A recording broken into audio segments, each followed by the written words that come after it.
Мэдээгүй шинжлэх ухааны технологийн их сургуулийн гадаад хэлний сургуулийн багш Дэлгэр маань байна. За миний судалгааны чиглэл болохоор нэр томьёо.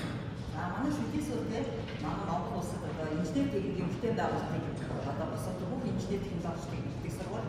Тийм учраас манай сургуулийн хувьд энэ нэр томьёо хамгийн одоо чухал асуудал байна. За саяхан одоо би мусайхан бүрэлдэхүүн одоо мусайхан багштай ингэ найзууд нь ярьдаг бол тийм өөр салбарын чиглэлийн хүмүүсд одоо нэрдээ одоо тийм чухал биш гэдэг ч юм уу. Yung сайн хүн ойлгохгүй байдаг. Гэтэл яг одоо энэ одоо тийм инновац, даяаршил, технологи энэ одоо бүх шинэ одоо олд дэвшгийн юм нэр томьёо гэдэг юм бол өдрөөс өдөрт шинэ нэр томьёо маш хурдтай бий болж тэгээд тэр нь маш хурдан амьдрал нэвтэрч байна. Энэ бол одоо зөвхөн урд нь тийм онлын хүрээнд байж байгаа одоо практик нэвтрүүлэг өгдөг байсан бол одоо тийм биш болсон байна. Маш хурдтай амьдрал нэвтэрдэг болжээ. За ингээд өмнөх үеийн аж ахуйн төсөөллүүдийн үр дүнд буй болсон нэр томьёонуудад бид өөрийн гэсэн хандлагаар их их Монгол хэлний орчуулагдсан тодорхойлсон бодлого олон улсад хэрэглэгддэг гадаад мөрөөр Монгол хэлэнд орчуулсан. За би одоо эрчим хүчний нэр томьёогоор доктор ажиллах бодлого 1300 эрчим хүчний нэр томьёог хэмжиж авсан. За тэгэд одоо 20 жилийн одоо 10 хэдэн тойд маш олон одоо төсөв диссертац шүтээсийн багш нарын одоо дипломын ажил тайлбарлаас авсан 1300 нэр томьёог дотроос зөвхөн эрчим хүчний 1300-аас эндээс гэж авах бол тэрний 96% нь аль хэдийн Монгол хэлэнд орчуулсан байсан. Гэтэл одоо яаж вэ гэхээр манай Монгол улсад бөөрөлтийн захиа станцыг хятадын захиа станцууд болчихсон. Өөрөөр зөвхөн цэвэр Оросын захиа станцууд одоо Буданы 2, 3, 4 захиа станц гэсэн бол одоо хятадаас орчихсон захиа станцууд орж ирсэн чинь нэр томьёоны зөрүү гарчихсан. За хуучин станцууд бол бүгд Оросгүй болж байна. Нэг нь орчуулсан байна. Тэр болохоор тэр үед тухайн үед нэр томьёо байсан үгнүүд нь бүр энгийн үг болоод явчихсан. Одоо бид тээцгээд автосан суудаг тийм ээ. Тээц 3, тээц 4 гэдэг автос. Гэтэл тээц гэж чи одоо яг Оросны товчлог энэ бол яг Буданы захиа станцаар ингэж нэрлэдэг байсан болов одоо Буданы захиа станцаар Монгол хэлээр бүр орчуулсан. За одоо тэгээд ингэж хэрэглэдэг болсон чи тээцийн хэрэглэхтэй байсан. Гэтэл өнөөдөр энгийн ярианы хүмүүсийн автоны хэрэглээний үг болоод автосны шугамын нэр болоод болсон байна. Энэ мэтэр маш их одоо Оросдоос орчихсан эрчим хүчний нэр томьёонууд нэвтэрч өөрөөс энгийн ярианы хэрэглээний үг хэлжтэй одоо хятадаас орж ирсэн захиа станцууд бол хятад суурьтай гэхдээ бүх нэр томьёо одоо техникүүд дээр аппаратууд дээр одоо англиар байна. Гэтэл хоёр газар бэлтгэгдсэн Орос болон хятад бэлтгэгдсэн инженерийн чиглэлийн хүмүүс болсон хүчнүүд маань орж ирээд хоорондоо ярихад нэгсэн итгэлээд одоо англи хэлээр байгаад яриад байдаг. Нүгээс Оросоор яриад. Яг өөр станц. Энэс шалтгаалаад энэ бичгийн зөвхөн эрчим хүчин дээр ийм их ялгаа орж байгаа учраас бид өнөөдөр энэ их хөвгүүдэд хим дараахан суперкомпьютерийн асар хурдтай хөгжлийн энэ одоо үр дүнгээр бий болж байгаа нэр томьёонууд бол өөр хандлагаар өмнөхөөс өөр хандлагаар хандах шаардлагатай болоод бид анзаарч байна. Өөрөөр хэлбэл за гэвч одоо тийм даяаршил гэж юу юм бэ? Даяаршилын зам бүхнийтэй гэж нэрж байгаа шинэ нэгэн зам үндэснүүд улам их ойртож байна. Өнөөдөр бид нэр өсвөр насны хүүхдүүдээ тийм ээ Монгол сэтгэлгээгээр ярих байна. Өгүүлбэрийн үндсэн Монгол хэл байна гэж сэтгэлтэй англиар сэтгэж байна. Гэтэл ингээд хэлхийгээр үндэстнүүд хоорондоо ижилсэн ойртож байгаа боловч нөгөө талдаа улс үндэстэн болон өөрсдийн төрийн хэлний бодлогоо үндэсэн өөрийнхөө үндэсний хэлээр улсынхаа одоо үндэсэн одоо төрийн аргалыг хамгаалах үднээс яг өөрийнхөө хэл рүү айлгаж орчуулах гадаад үгийг бол өөрийнхөө хэлд нутагшуулах орчуулах талыг баримталж байгаа. За гэтэл энэ одоо үндсээр манай Монгол ч гэсэн яг айлгаж гадаад үгийг орчуулж авч хэрэгтэй. Гэтэл энэ бас тахимжгүй байх гэх юм сүүлийн үеэр харагдаж байна. Өнөөдөр дэлхийн дахинд бодитоор буй болсон даяаршилын үйл явц нь нийгэм талаас хүн төрөлхтний амьдралын хүчлийг шинжилэн өөрчлөлт зогсохгүй. Үйлдвэрлэлийн процессын техник хангамж, түүний технологи бүтээгдэхүүний чанар, хэрэглэгчдийн зүгээс тавигдах шаардлага зүйл шинэ хандлага буй болж байна. Энэ хүн хамгийн түрүүнд нэр томьёо төсөлд орж байна. Үүгээр орчин цагийн шинжлэх ухааны технологийн нэр томьёонд хандах хандлага зайлшгүй өөрчлөлт шаардлагатай болох нь тайлбарлагдав.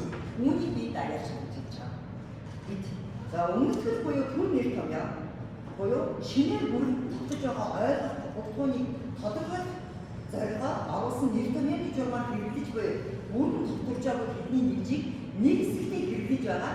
Аажиндаа энэ бол тогтсон нэр том явуулж байна. Зарим нь Монгол хэлд орчуулж байна, зарим нь гадаад үгээрээ орчуулж байна. А зарим нь гадаад Монгол үгийн нийлбэр хэлбэрээр Монгол хэлд орчуулж байна. За тэгвэл өмнөд тийм нэр томьёоны бид нар одоо зөндөө олон жишээ. Тэгээ 1950-аад оны үед сансар техникт дэлхийд одоо өсрөн хөгжиж ирсэн. За манай Монгол улс үдээс сансар гэсэн анхны одоо хоёр тус эзэмшигчний хэлсэн улс байгаа.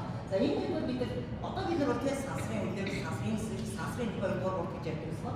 Хоёр октогон 1-2 дугаар, октогон эсрэг, октогон бүлэг гэж ярьдаг байсан. За энэ нь бол өмнөдгөл буюу төрний томьёо. А гэтэл октогон гэдэг үг нь бол яг огт оргүй хоосон судалтай гэж үзэж байсан. Монголчууд одоо монгол судлаачид үзээд сансар ертөнц гэдэг бол хоосон зүйл биш ээ. Тэнд бол маш олон зүйл байгаа учраас энийг октогон гэдэг үг нь хэмжгүй байна гэдэг сансар гэсэн нэрээр солисон. За энэ мэдчлийн юм өөрчлөлт гарч ирж байгаа маа. За тэгвэл би одоо энэ ихтэй нэг болж байгаа гэхээр гадаад хэлнээс орж ирсэн 3 төрлийн нэр томьёог одоо харуулж байна. За энэ автоматжуулалт шүү. За автоматжуулалт инженерчлэг, эрчим хүчний инженерчлэг гэсэн 3 нэр томьёог гадаад өрөнд Монгол дагуу үзэл эсвэл Монгол үгтэй нийлүүлээд хошоо болгоод нэгтгэсэн гадаад Монгол нийлбэрийн дундаас бичсэн юм нэр томьёо. За автоматжуулалт гэж юу юм бэ? Үйлдэл ба процессыг хүний шууд оролцоогоор зохицуулаад удирдах арга хэрэгслийн нийтлийг автоматжуулалт гэж. За хүний шууд оролцоо. За инженерчлэг гэдэг нь болохоор техникийн зорилтыг шийдвэрлэх, түүний үр ашиг ба бүтээжийг дээшлүүлэх болон системийг сайжруулах байгалийн ухаан, математик ба инженерийн төсөл зохиомжийг хэрэглэх дадлаг яг бодит практик гэж. За эрчим хүчний инженерийг за энэ бол энерги гэдэг нь цахилгаан энергийг ойлгоорой. За үйлдвэрлэх, дамжуулах, хувиргах, түгээх, хэрэглэх болон тэдгээр хэрэглэх аппарат, төгөөрөмж, хэрэгслийн агаар цахилгааны инженерийн салбарыг тэр чихэн за ингэж холбоо хэлбэрээр гэж хэлж байна. За энэ нь Монгол гадаад үгний холбоо хэлбэр байна. За тэгвэл одоо биднээс одоо хамгийн ойрхон жишээ тийм ээ. За харьцангуй шинэ одоо нэр томьёо инновац. За инновац гэдэг нь одоо ер нь бараг энгийн хэрэглээний бүр биш. Төгч авдаг сайр болоогүй. Яг бидний одоо тийм яг судалгаа шинжилгээний салбарын хүмүүсд ойлгомжтой нэр томьёо боловч энгийн одоо хүмүүсд бас тийм ойлгомжтой биш. Гэхдээ энэ нөгөө юм энгийн хэрэглээний юм болов шинж нөр яг мэдэрч байдаг. За энэ бол 19-р зуунаас эхэлтэй боловч 20-р зууны эхнээс шинэ утгатай нэр томьёо болж өргөн хэрэглэх болсон. За зах зээлийн эрэлт хэрэгцээний шаардлага бүтээгдэхүүний чанарыг оюунлаг бөгөөд патентлэх чадвар бүгээд шинэ шийдлийн үндсэндээ дэвшилсэн үр ашигтай бүтээгдэхүүн ба технологийн үйлдвэрлэлд нэвтрүүлэх үйл явцыг инновац гэж байна. За тэгвэл инновац гэдэг нь Монгол улсын хувьд юу гэж хэлдэг? Инновац гэдэг нь шинэ мэдлэгийг баялаг болгон хувиргах цогц үйл явдал гэж хэлсэн. За инновац гэдэг нь одоо яг Монголд орчуулах шинжлэлт өөрчлөлт гэж байна. Бидний татахгүй. За энэ бол гадаад бүр явж байна. За тэгвэл одоо бидний дараагийн одоо бид химик ойлгох гэж ярьж байна. За химик ойлгох нь хүний хилэлцэг сэтгэн болон өмсөлт туршлагыг нэгтгэн өмнөж тооцох, оюун үйлдлийн системийг боловсруулах, төсөлд хамааруулах хэрэглэг ойлголтыг илэрхийлсэн нэр томьёо. За хүний оюуны машины буюу компьютерийн системийн загварыг химик ойлгох гэж. За энэ дээр жоохон хэрэгцээтэй байж байна. За нэр томьёоны үндсэн шинжээр тодорхойлолтой байгаас гадна сатаа утгатай байж болохгүй мөн нэр зүйлийг 2-3 өөр үгээр нэрж болохгүй гэсэн тийм зарчмууд байдаг. За гэтэл энэ дээр төстэй өөр одоо нэр томьёонууд одоо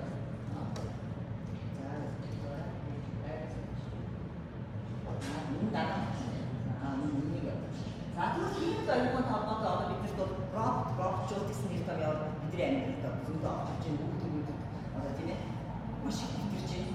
За тэгэхээр робот гэдэг нь яг бидний сайн нэгэн үгээр 1920 оны үеийн жүжигтэй хүнтэй төстэй машин үйлдвэрлээд түүнийг робот гэж нэрлсэн нь энэ робот гэсэн үгийн анхны одоо зүйл байгаа. За альва нарийн хөвгтөд үйлдвэрлэх гүйцэтгэхэд хүнийг оруулж чадах програмын удирдлагатай автоматжуулалт төгөөрөмж манипуляторыг одоо робот гэж нэрлэдэг. Тэгвэл роботосоо роботжуулалт одоо үйлдвэр аж ахуйнуудад одоо маш их үлдэн байна тийм ээ. За 1960 оноос хойш микроэлектроник компьютерийн технологи үүснээр робот хөгжиж ирсэн нэр томьёо идэвхтэй аж ахуйн дөрвөн хүсний агуулгын үйлдвэрлэлийн технологи үйлчилгээний хүрээнд робот нэвтрүүлэх явдал.